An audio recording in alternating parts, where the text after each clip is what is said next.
அக்கம் பக்கத்துல யாரும் குடியிருக்க வேணாமா? என்ன நினைப்பாங்க? அதெல்லாம் காலையில பேசிக்கலாம்.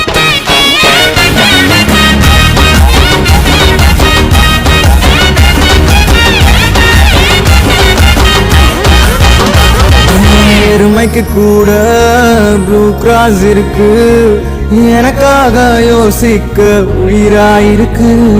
மரத்தை சுத்தி டூயட் பாடி லவ் பண்ண எனக்கும் தான் ஆசை இருக்கு. மானோ ரோஷம்லாம் டீல விட்டாச்சுடா, பிளாஸ்டிக் கூட வாடி போயாச்சுடா. வெள்ள சொல்லாம உள்ள அழுகுறண்டா, வெள்ள மனசெல்லாம் இங்க கணக்கில்லடா.